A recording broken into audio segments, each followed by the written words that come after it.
জিহিজকেল 14 অধ্যায় 1 থেকে 6 পদ। আর সবাই শুনবেন, যাদের কাছে বাইবেল আছে আপনারা ফলো করবেন, যাদের কাছে বাইবেল নেই আপনারা ধ্যান দিয়ে শুনবেন। পরে ইসরায়েলের জন কতক প্রাচীন আমার নিকটে আসিয়া আমার সম্মুখে বসিল। তখন সদাপ্রভুর এই বাক্য আমার নিকটে উপস্থিত হলো, হে মনুষ্য সন্তান, এই লোকেরা আপন আপন পুত্তলিকে আপন আপন হৃদয়ে উঠিতে দিয়াছে ও আপন আপন দৃষ্টির সম্মুখে আপনাদের অপরাধজনক বিঘ্ন রাখিয়াছে। আমি কি কোনো মতে উহাদিগকে আমার কাছে অনুসন্ধান করিতে দিব?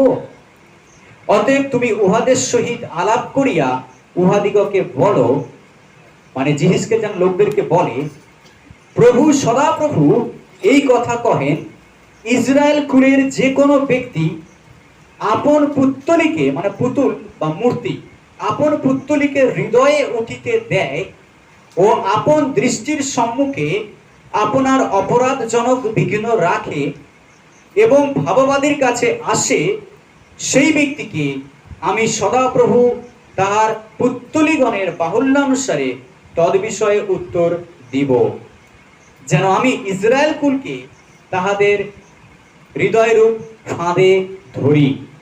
কেননা আপন আপন পুত্তলিগণের অনুরাগে তাহারা সকলে আমা হইতে সরিয়া গিয়াছে।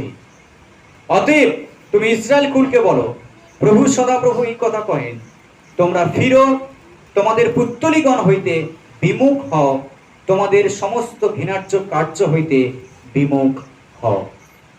এখানে ইসরায়েল জাতিকে ঈশ্বর সদাপ্রভু জিহিজকেলের দ্বারা বলছেন, তোমাদের হৃদয়ের মধ্যে মূর্তি বা প্রতিমা রয়েছে। আমি কি উত্তর দেব? আমি উত্তর দেব না। ইসরায়েল জাতির লোকরা জিহিজকেলের কাছে এসেছে, বলছে ঈশ্বর কি চান আমাদেরকে বলো, ঈশ্বরের বাক্য আমাদেরকে বলো। তখন ঈশ্বরের বাক্য জিহিজকেলের কাছে এলো। জিহিজকেলকে ঈশ্বর বলছেন, তুমি ওদেরকে বলো, তোমরা কেন এসেছো আমার কাছে বাক্য শুনবার জন্য বা আমার পরিকল্পনা জানবার জন্য? কারণ তোমাদের হৃদয়ে অলরেডি মূর্তি বা প্রতিমাকে তোমরা বসিয়ে রেখে দিয়েছো, আর তাকেই তোমরা আরাধনা করছো। আমি কখনো তোমাদের প্রার্থনা শুনবো না, কখনো উত্তর দেব না, আর আমি তোমাদের সমস্যার সমাধান করব না। এখানে বলছে, দেখুন 5 পদে বলছে, কেননা শেষ অংশে আপন আপন পুত্তলিগণের অনুসারে, মানে আপন আপন প্রতিমা বা মূর্তি অনুসারে যেটা হৃদয়ে রয়েছে, তারা সকলে আমা হইতে বা আমার থেকে সরে গেছে। তাদের হৃদয়ে যে প্রতিমা আছে, সেই প্রতিমার অনুরাগে, প্রতিমাকে ভক্তি করে তারা আমার থেকে সরে গেছে। অতএব তুমি ইসরায়েল কুলকে বলো যে সদাপ্রভু এই কথা বলছে, তোমরা আপন আপন নিজে নিজে হৃদয় থেকে প্রতিমাকে হটাও, নিজে নিজে হৃদয় থেকে মূর্তিকে সরাও, ঘৃণার্য কার্য তোমরা ত্যাগ করো, আমার কাছে ফিরে এসো, আর তবেই ইসরায়েলের ঈশ্বর তাদেরকে গ্রহণ করবেন। আজকে আমি যেটা বলতে চাই,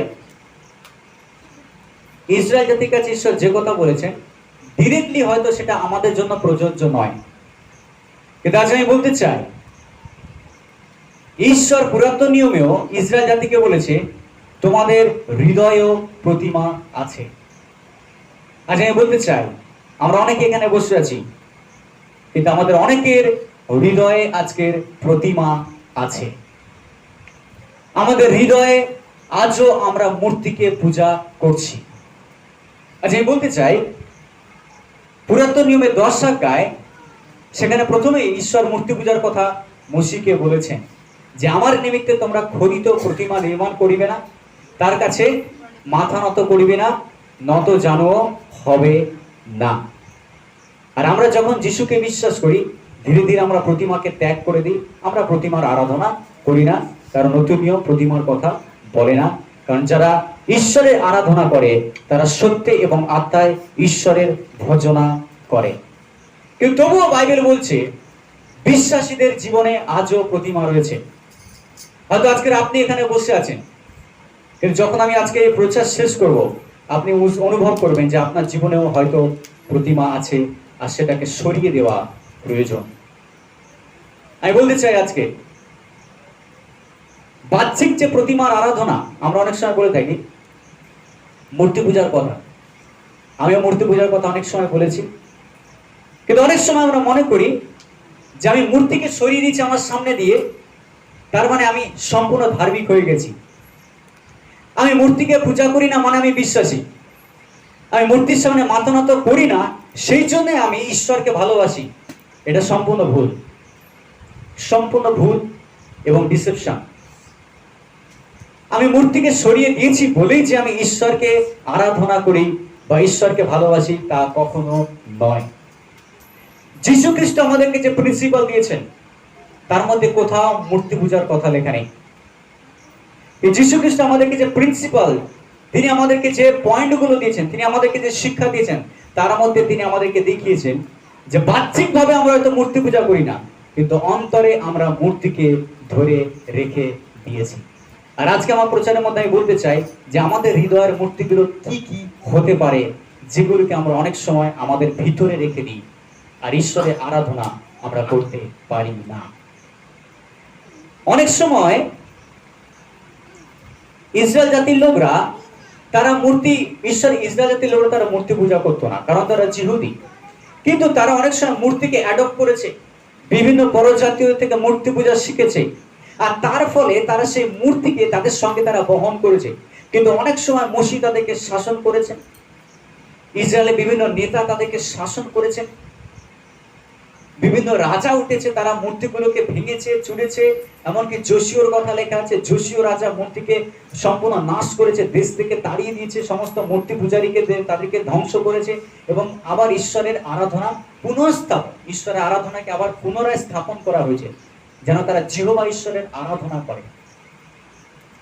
যদিও তারা দেশ থেকে মূর্তি বা পুতুল তারা সরিয়ে দিয়েছিল, কিন্তু ইসরায়েল জাতি শেষ পর্যন্ত তাদের হৃদয়ে মূর্তিকে বহন করেছে।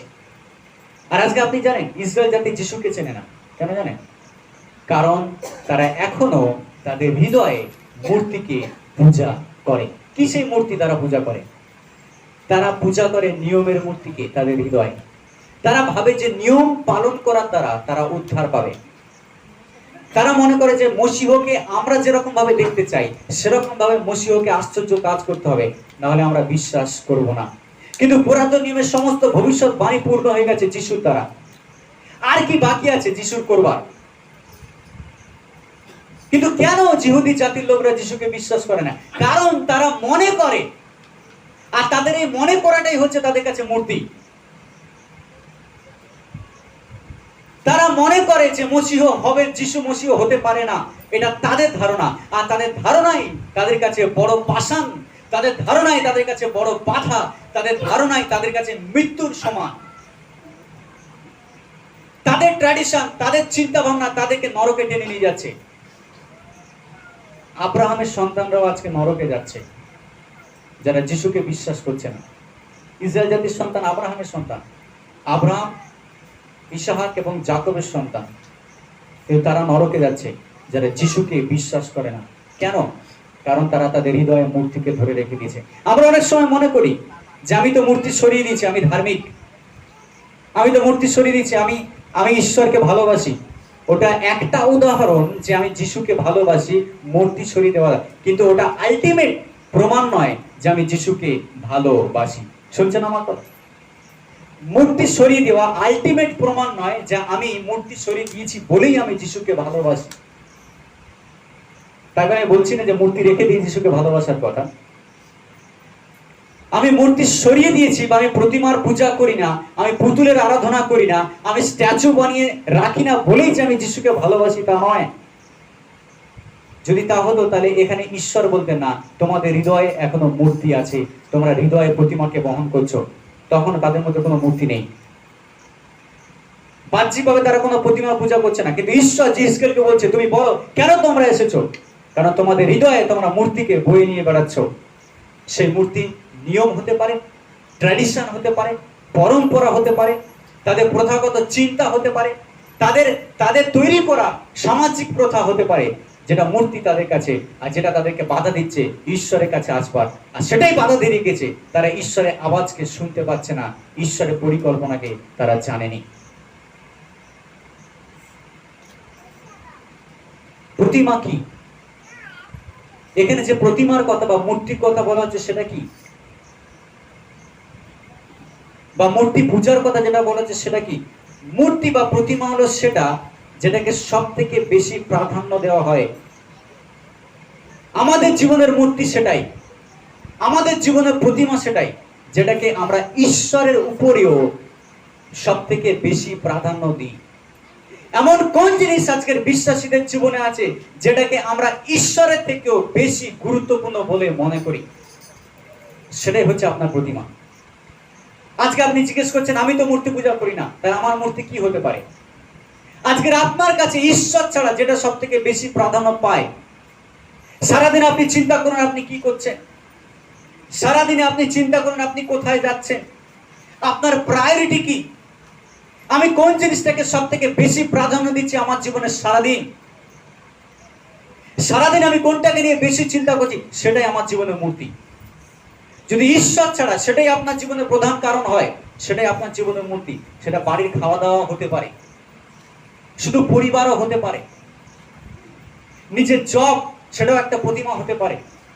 আজকে শুনে নি, যেটাকে আমরা ঈশ্বর ছাড়া সব থেকে বেশি প্রাধান্য দিই সেটাই আমাদের জীবনের প্রতিমা, সেটা আমাদের জীবনের মূর্তি। আর যদি সেটাকে আমরা ত্যাগ না করতে পারি, আমরাও মূর্তি পূজক। নতুন নিয়ম থেকে আমি দেখাবো যে মূর্তি পূজা কি। বাইবেল আমাদের কাছে সুস্পষ্ট, ঈশ্বরের সন্তানদের কাছে ফার্স্ট প্রায়োরিটি হচ্ছে, প্রথম প্রাধান্য ঈশ্বর। ঈশ্বরের সন্তানদের কাছে প্রথম বিষয় হচ্ছে ঈশ্বর। যদি ঈশ্বরের বিষয় ঈশ্বরের সন্তানদের কাছে প্রথম স্থান না পায়, তাহলে আমরা প্রবলেমের মধ্যে আছি। আমি কি আমার ঈশ্বরকে দ্বিতীয় স্থানে রেখেছি? তাহলে মূর্তি পূজা। আমি কি আমার ঈশ্বরকে তৃতীয় স্থানে রেখেছি? আমি কি আমার ঈশ্বরকে দ্বিতীয় অপশন হিসেবে দেখি? আগে আমার কাজ, আগে আমার সমস্ত কিছু, আগে আমার ব্যস্ততাকে সামলে নেওয়া, আগে আমার চাকরিটাকে রক্ষা করা, আগে আমার পরিবারের যত্ন নেওয়া, আগে আমার সমস্ত কিছুকে মেটানো, তারপরে ঈশ্বর। আর যদি ঈশ্বর দ্বিতীয় স্থানে চলে যায়, আমি বলতে চাই তাহলে আমরা মূর্তি পূজক। ও প্রিয় বিশ্বাস, এই পৃথিবীতে আমরা ঈশ্বরকে ছাড়া এক মুহূর্ত বাঁচতে পারি না। আপনি ঈশ্বরকে ছাড়া এক মুহূর্ত বাঁচতে পারবেন না। ঈশ্বর আপনার শ্বাস বায়ুকে নিয়ে নেয়, আপনার পরিবার, আপনার চাকরি, আপনার ঘর, আপনার সংসার, সমস্ত কিছু শেষ। কেউ আপনাকে ছিড়বে না, আর একদিন এই জগৎ আপনাকে ভুলে যাবে। তাহলে পৃথিবীর বুকে কোনটাকে আমরা প্রথম স্থান দিয়েছি আমার জীবনে, সেটাই প্রমাণ করবে আমি কাকে বেশি ভালোবাসি, ঈশ্বরকে না আমার জীবনের প্রতিমাকে। যখন আমরা মূর্তি পূজক ছিলাম, যখন আমরা যিশুর মূর্তি, মরিয়মের মূর্তি, অনেক কিছুর মূর্তি বানিয়ে আমরা পূজা করতাম, আমরা জানতাম না সত্য কি। আমরা জানতাম যে এই মূর্তি হয়তো আমাদেরকে উত্তর দেবে, কিন্তু এই মূর্তিকে যখন সরিয়ে দিয়েছি, আমরা জানতাম আমরা ঈশ্বরের আদেশকে পালন করেছি, আমরা খুশি হয়েছিলাম। কিন্তু যখন আমি বেশি বাইবেল পড়তে শুরু করি, আমি জানি সেই মূর্তি ছাড়াও আরো অনেক মারাত্মক মূর্তি আমাদের জীবনে আছে, যেটা আমাদেরকে নরকে নিয়ে যেতে পারে। ও প্রিয় বিশ্বাসী, ঈশ্বরের 10 আজ্ঞায় মূর্তি পূজা শুধুমাত্র একটা আজ্ঞা, আরো 10টা আজ্ঞা ঈশ্বরের বাক্যে রয়েছে। আর শুধু 10টা আদেশ নয়, আমি দেখাবো আরো 50টা আদেশ ঈশ্বরের বাক্যে রয়েছে, যেটা আমাদের জীবনে মূর্তি হতে পারে। আজকে আমরা হয়তো ভাবি আমি তো মূর্তি পূজা ছেড়ে দিয়েছি, আমি তাহলে ঈশ্বরের সঙ্গে জুড়ে রয়েছি। আমি বলতে চাই, মূর্তি ত্যাগ করবার পরেও অনেকে যিশুকে ছেড়ে দিয়েছে তাদের জীবনে, অনেকে মূর্তি পূজা স্টপ করে দিয়েছে, তথাপি তাদের জীবন খারাপ জায়গায় পড়ে রয়েছে। অনেকে মূর্তি পূজা ছেড়ে দিয়েছে, তথাপি তারা ঈশ্বর থেকে দূরে চলে গেছে। আর তারা মূর্তি পূজা, মাটির মূর্তি পূজা ছেড়ে দিয়েছে, কিন্তু তারা শয়তানের আরাধনা শুরু করেছে। আমি বলতে চাই প্রিয় বিশ্বাসী, কোন জায়গায় আমরা দাঁড়িয়ে আছি? আমার জীবনে প্রতিমা কোনটা? আমার জীবনে যেটা সব থেকে বেশি প্রায়োরিটি পাচ্ছে ঈশ্বর ছাড়া, সে যেই হোক আমার জীবনে, মানুষ হতে পারে, যদি সেই মানুষ আমার জীবনে প্রথম প্রায়োরিটি পায় ঈশ্বর ছাড়া, তাহলে আমি সেই মানুষের পূজক। শুনছেন আমার কথা? যদি কোনো ব্যক্তি, আমার পরিবারের লোক হতে পারে, ঈশ্বরকে ছাড়া ফার্স্ট প্রায়োরিটি আমার জীবনে, সেটাই আমার জীবনের মূর্তি। এটা আমার জীবনে চাকরি হতে পারে, আমি ব্যস্ত চাকরি করতে করতে এক মোমেন্টও সময় নেই ঈশ্বরকে দেওয়ার জন্য। আমি এত ব্যস্ত চাকরি করতে যে আমার কাছে হাজারটা এক্সকিউজ আছে দেখানোর জন্য যে আমি চাকরি করছি, সুতরাং ঈশ্বরকে আমি সময় দিতে পারছি না। হাজারটা এক্সকিউজ আমার কাছে আছে যে আমি সানডে কেন চার্চে অ্যাটেন্ড করতে পারছি না, কারণ আমি চাকরি করছি। যদি চাকরি করাটা ঈশ্বরের জায়গা নিয়ে নেয়, তাহলে সেটাই হচ্ছে আমাদের জীবনের মূর্তি। আমার জব যদি ঈশ্বরের জায়গাকে দখল করে নেয়, তাহলে সেটাই আমার জীবনের মূর্তি।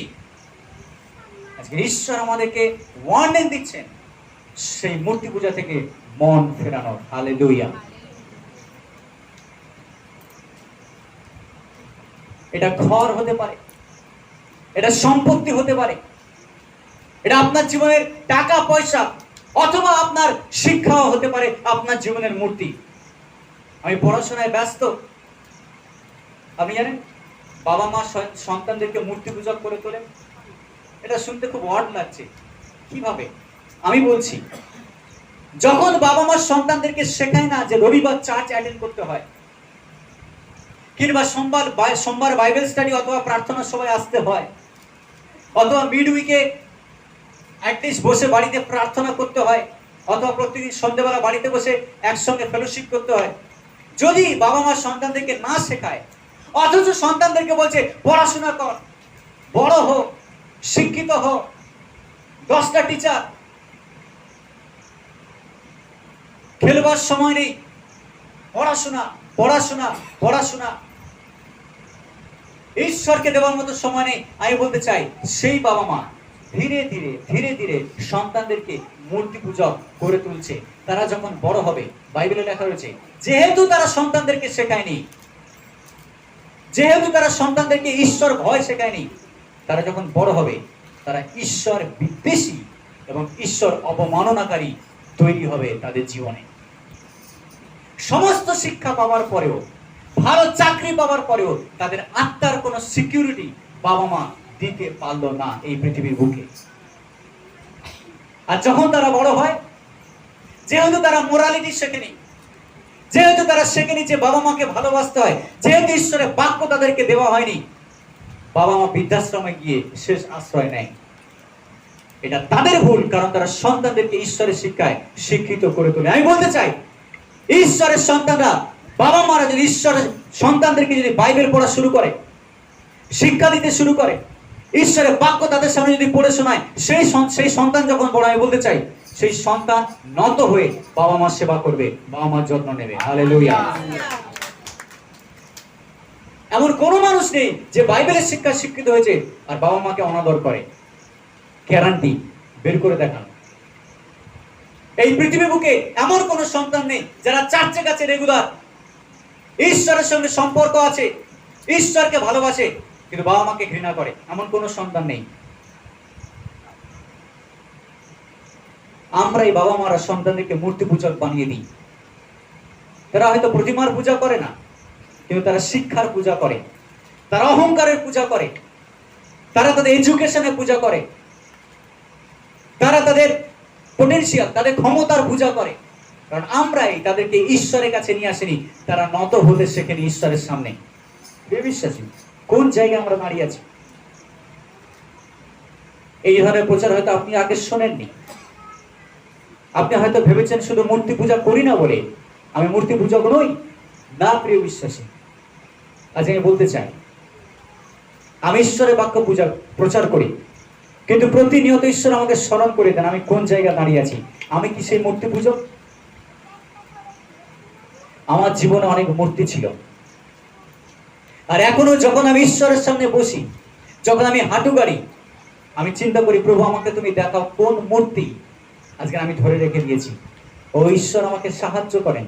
আমি বলতে চাই, আমার জীবনে অনেক জায়গায় আমি অনুতপ্ত হয়েছি, চোখের জলের সাথে, যে প্রভু এই জায়গায় আমি বেশি প্রাধান্য দিয়েছি তোমাকে ছাড়া। কেন আমি নিজেকে এত বেশি প্রাধান্য দিয়েছি? কেন আমি এই জায়গায় আমি তোমাকে না রেখে ওই জায়গায় অন্য কাউকে রেখেছি?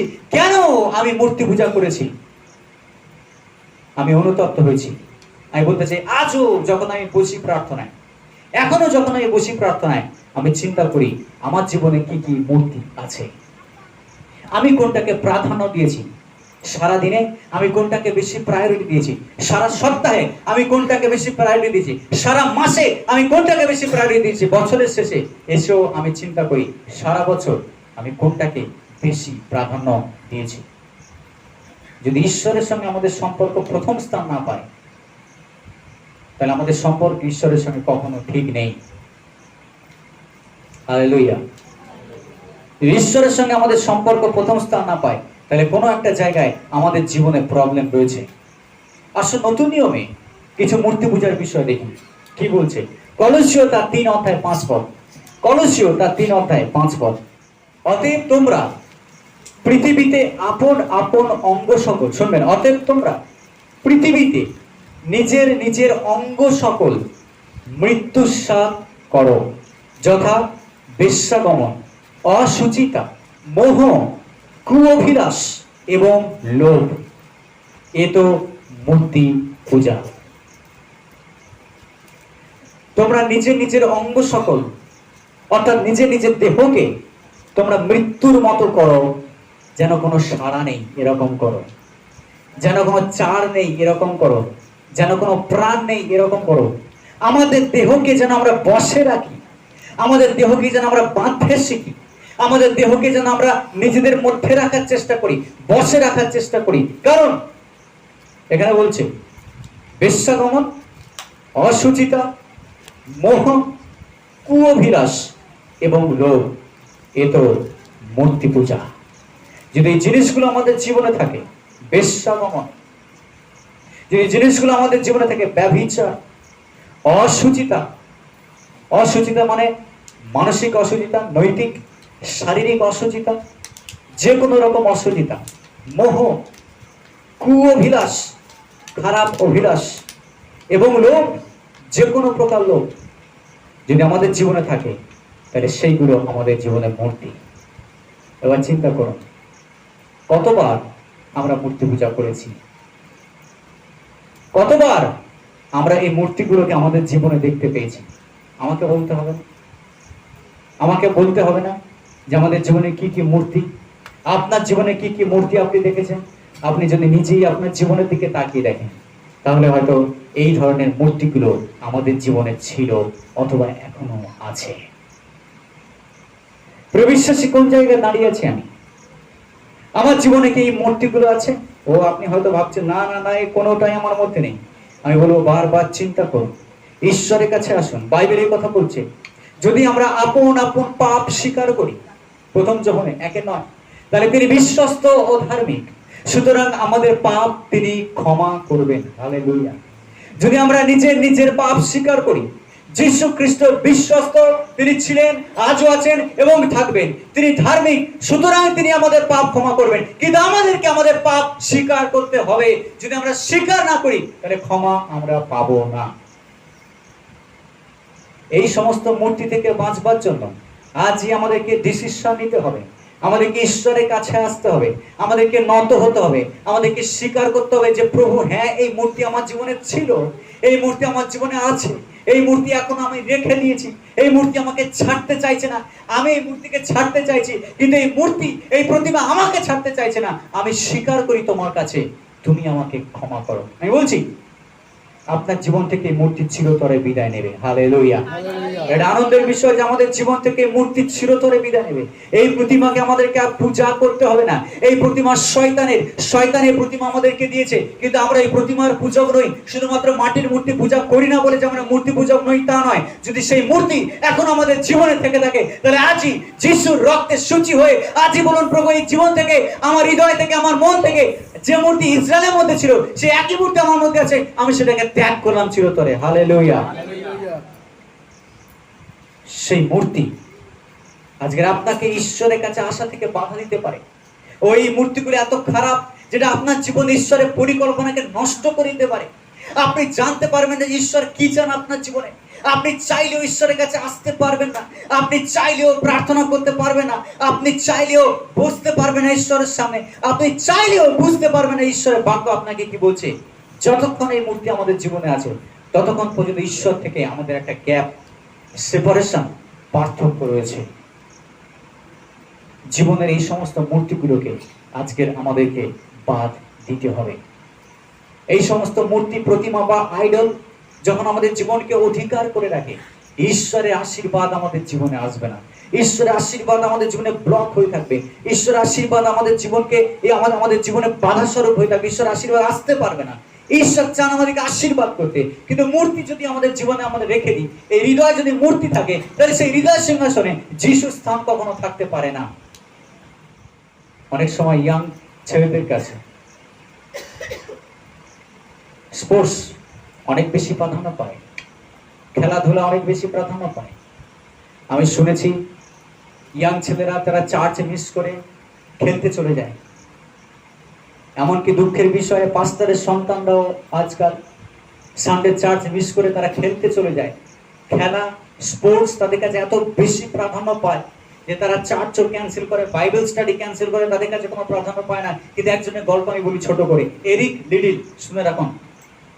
ইংল্যান্ডের ম্যারাথন দৌড় Eric little,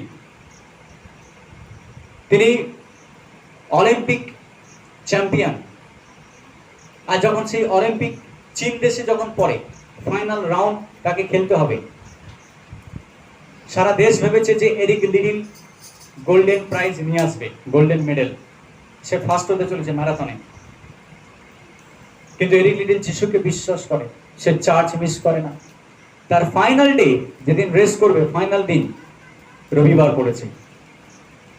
Eric little directly বলে দিয়েছে যে আমি খেলতে পারবো না। সবাই তার হতবাক, অলিম্পিক ফাইনাল আর তুমি বলছো খেলতে পারবে না। এরিক লিডল সবার সামনে বলেছে যে আমার যিশু প্রথম প্রায়োরিটি, আমার খেলা প্রথম নয়। সেই এরিক লিডল মিশনারি হয়ে চীন দেশে যায় এবং তার বাকি জীবন মিশনারি হয়ে সে প্রভুর সেবা করে। আমি বলতে চাই, কোনটাকে আমরা বেশি প্রাধান্য দিই? আজকাল ইয়াং ছেলেরা তারা গেম খেলায় মত্ত হয়ে গেছে, মোবাইল তাদের কাছে ফার্স্ট প্রায়োরিটি। এমনকি অনেক বাবা মার কাছেও, বাড়ির বউদের কাছে, অনেকের কাছে এখন মোবাইল অনেক প্রায়োরিটি। আমি বলতে চাই, মোবাইলে তখন যারা ঢোকে সেখান থেকে বেরোনো খুব কঠিন হয়ে যায় তাদের কাছে। তারা মোবাইলে প্রোগ্রাম দেখতে দেখতে তাদের সময়কে অতিবাহিত করে। টেলিভিশনের কথা ভাবুন, কতটা সময় আমাদেরকে বরবাদ করছে, যেটা আমার ঈশ্বরকে দিতে পারতাম সেটা আমার টেলিভিশনের মধ্যে দিই। যেটা ঈশ্বরকে দেওয়া উচিত সেটা আমরা ফেসবুকে দিই। এটা ঈশ্বরকে দেওয়া উচিত সেটা আমরা ইউটিউবকে দিই। আর আমরা ভাবি ইউটিউবের মধ্য দিয়ে আমরা ঈশ্বরের শিক্ষা লাভ করছি। প্রিয় বিশ্বাসী, ইউটিউব আমাদের আত্মিক জীবনকে গেঁথে তোলে না। ইউটিউব আপনাকে ইনফরমেশন দেয়, ইউটিউব আপনাকে আত্মিকতা দেয় না কখনো। আজকে ইয়াং ছেলেরা সারা রাত ধরে গেম খেলছে। কিছু বারে আমি ভিজিট করছি, তাদের ছেলেমেয়েরা 2-3টে পর্যন্ত মোবাইলে গেম খেলে আর তারপর শুতে যায়। তারা সকালে উঠে 9টা-10টার সময়, স্বাভাবিক যদি 2-3টের সময় ঘুমায় তাহলে 9টা-10টার সময় উঠবে। যদি ছোটবেলা থেকে তাদের ডিসিপ্লিন এত খারাপ হয়, তাহলে চিন্তা করুন বড় হয়ে তারা কোন জায়গায় পৌঁছাবে। যদি ছোটবেলা থেকে তাদের জীবনটাকে টেকনোলজি, মিডিয়া, মোবাইল তাদের জীবনের অর্ধেক অংশ যদি নিয়ে নেয়, তাহলে বড় হয়ে তারা কি ঈশ্বরকে কখনো সময় দিতে পারবে? কখনো না। আমার মোবাইল, আমার কাছে যে টেকনোলজি রয়েছে, এটাকে ঈশ্বরের থেকে বেশি প্রায়োরিটি পেয়েছে, ছুঁড়ে ফেলে দিন, ছুঁড়ে ফেলে দিন। আমি বলছি যেন ঈশ্বরের জায়গা এই জিনিসটা কখনো না নিতে পারে। আর যদি সেটাই হয়, আমি বলতে চাই আমরা সিরিয়াস দিকে পৌঁছাচ্ছি। আমরা জানি না কিভাবে আমাদের আত্মিকতাকে আমরা নিজের হাতে নষ্ট করছি, ঈশ্বরের সঙ্গে আমাদের সম্পর্ককে আমরা নিজের হাতে ধ্বংস করছি। এটা আমার কাছে মূর্তি হতে পারে। আমি এটার পূজা করি না, আমি এটাকে ফুল মাল জল দিয়ে আমরা পূজা করছি না। পূজা করার ধারণা আমাদের কাছে সম্পূর্ণ রং। আমরা হয় ফুল, জল, মালা দিয়ে আমরা মাথা মতো পরিমাণে পূজা করি না। প্রিয় বিশ্বাসী, অনেক সময় মানুষকে আমরা পূজা করি কিন্তু আমরা তাদের চরণে ফুল দিই না, মালা পরে না, অথচ আমরা পূজা করি কারণ তাদের মতবাদকে আমরা ঈশ্বরের থেকেও বেশি প্রাধান্য দিই। আর সেটা হচ্ছে মূর্তি পূজার সমান। আজকে চিন্তা করুন কত মানুষ ধ্বংসের মধ্যে চলে যাচ্ছে এই মূর্তি পূজার কারণে। কিন্তু অনেক সময় ঈশ্বর আব্রাহামের মতো আমাদের পরীক্ষা নিতে চান। অনেক সময় ঈশ্বর আব্রাহামের মতো আমাদেরকে সিরিয়াস পরীক্ষার মধ্য দিয়ে চান। আজ আমাদের পরিবার আমাদের কাছে মূর্তি হতে পারে, আমাদের সন্তান আমাদের কাছে মূর্তি হতে পারে, আমাদের পরিবার আমাদের স্ত্রী আমাদের কাছে মূর্তি হতে পারে, আমার স্বামী আমার কাছে মূর্তি হতে পারে। যদি আমার স্বামীকে প্রথম প্রায়োরিটি দিই ঈশ্বরের থেকেও, তাহলে সেও আমার কাছে মূর্তি। ও প্রিয় বিশ্বাসী, আমি বলতে চাই ঈশ্বর ছাড়া আমার কাছে ফার্স্ট প্রায়োরিটি যেন অন্য কেউ না পায়, না পরিবার, না স্বামী, না স্ত্রী, না সন্তান, না চাকরি, আর না অন্য কিছু। ফার্স্ট আমার ঈশ্বর, দ্বিতীয় আমার পরিবার। হালেলুয়া। ফার্স্ট আমার ঈশ্বর, দ্বিতীয় আমার পরিবার। হালেলুয়া।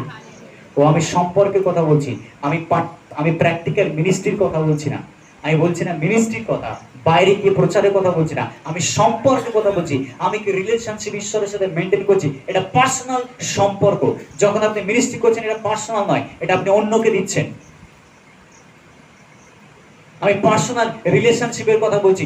আমি যখন ঈশ্বরের সামনে বসি, আমি পার্সোনাল রিলেশনশিপ ঈশ্বরের সঙ্গে মেনটেন করি, কারণ আমি জানি যদি আমার পার্সোনাল রিলেশনশিপ সম্পর্ক ঈশ্বরের সাথে না থাকে, তাহলে অন্যকে কি করে আমি ঈশ্বরের সঙ্গে যুক্ত করাবো? যেটাকে আমি মিনিস্ট্রি বলি, সেবা কার্য। সেবা কার্য আপনি অন্যকে গিয়ে করেন।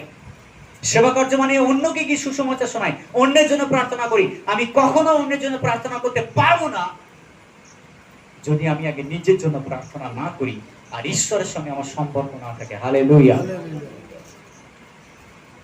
অনেক সময় প্রার্থনা করেছি আর ঈশ্বর উত্তর দেন। এমন নয় যে ঈশ্বর বলেছেন, ও তুমি খুব ভালো প্রার্থনা করেছো, আমি পরে উত্তর দেবো। আমি অনুভব করেছি, আমি জানি না কিভাবে প্রার্থনা করতে হয়।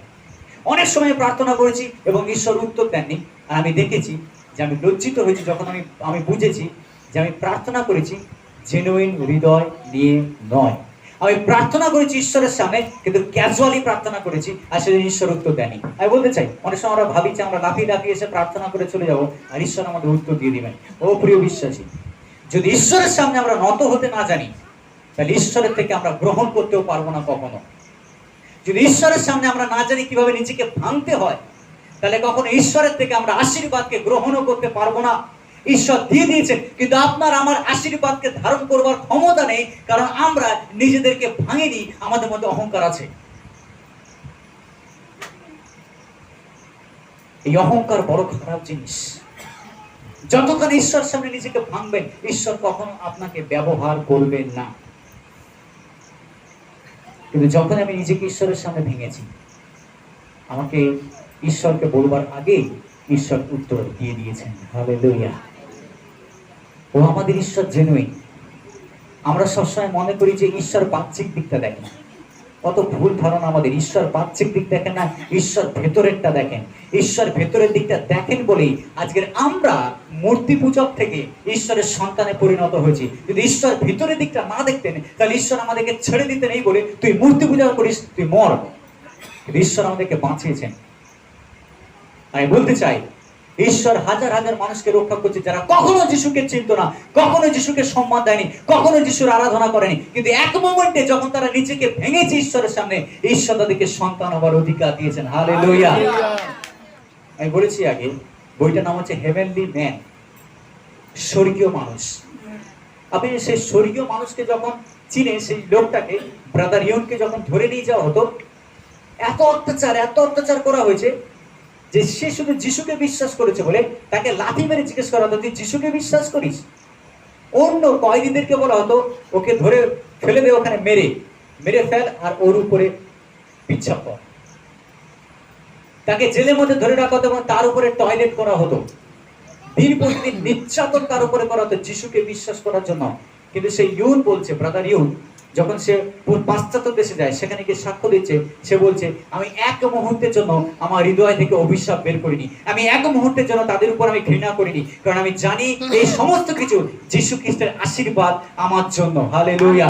আর সে বলছে যে আমি জেলের মধ্যে বন্দী রয়েছি, আর আমি বিশ্বাস করি যে ঈশ্বর একটা পারপস, একটা উদ্দেশ্যে আমাকে এখানে এনেছেন, যারা জেলের মধ্যে আমি লোকদেরকে সুসমাচার দিই। আর যখন আমার মিনিস্ট্রি, আমার যখন সেবা কার্য জেলের মধ্যে শেষ হবে, একটা দিন বেশি আর একটা দিন কমও ঈশ্বর রাখবে না, সঠিক সময় তিনি আমাকে জেল থেকে বের করবে, কেউ আমাকে এখানে আটকে রাখতে পারবে না। আর তার জেলে মিনিস্ট্রি শেষ হওয়ার পরে সে সঠিক সময় জেল থেকে বেরিয়ে গেছিল। হালেলুয়া। আর যখন ঈশ্বর তাকে ব্যবহার করেছেন, তার গলায় বড় ক্রস ছিল না। যখন ঈশ্বর তাকে ব্যবহার করেছেন, তার মাথায় বড় মুকুট ছিল না। ঈশ্বর যখন তাকে ব্যবহার করেছেন, তার গায়ে পোশাক অথবা সেই ঝুড়ি ঝুড়ি সমস্ত কাপড় চোপড় ছিল না।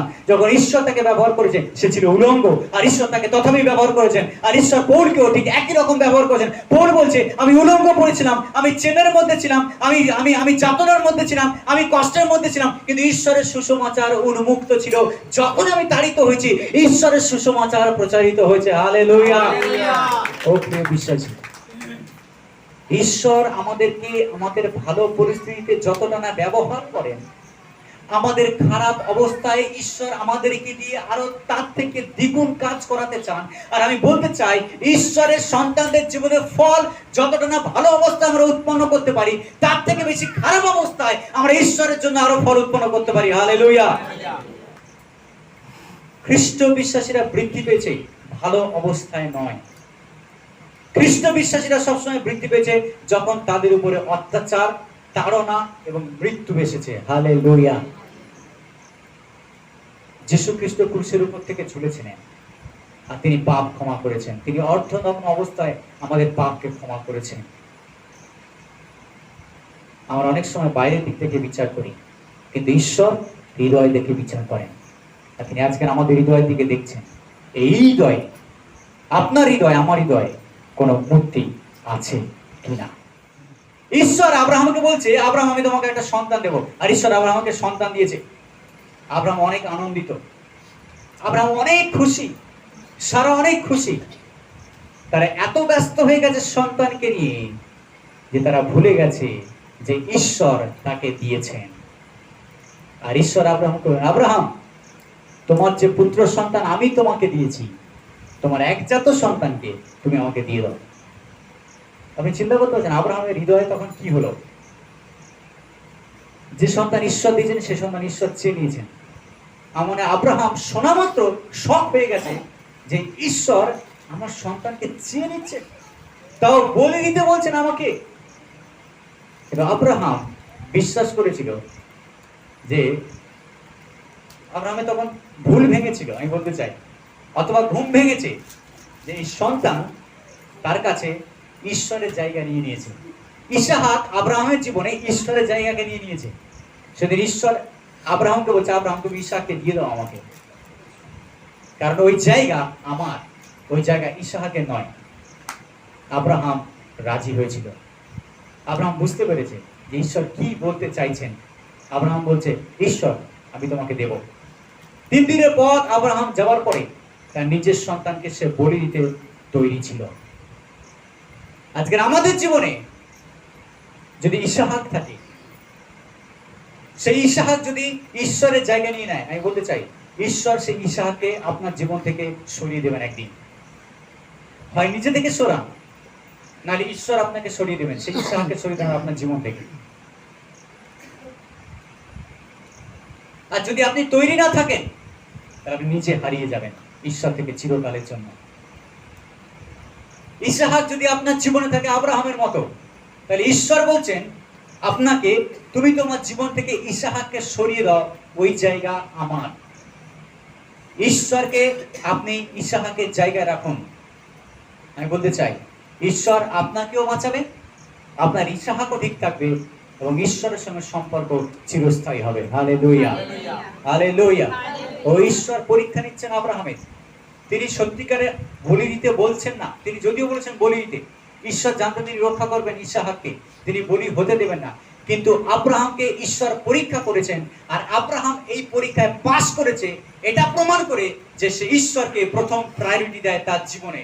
আজকে আমি বলতে চাই, যদি ঈশ্বর আপনাকে পরীক্ষা করছেন, যদি ঈশ্বর আপনাকে টেস্ট করছেন, তাহলে আপনি কি প্রমাণ দেবেন? আপনি কি ঈশ্বরকে প্রথম স্থান দিয়েছেন আপনার জীবনে? আপনি কি প্রমাণ দেখাতে পারবেন? আপনি কি প্রমাণ করতে পারবেন? যদি সেটাই হয়, তাহলে আপনাকে আজকে প্রমাণ করতে হবে যে হ্যাঁ প্রভু, আমি তোমাকে আমার জীবনে প্রথম স্থান দিয়েছি। ঈশ্বর আশীর্বাদ করুন। আমেন।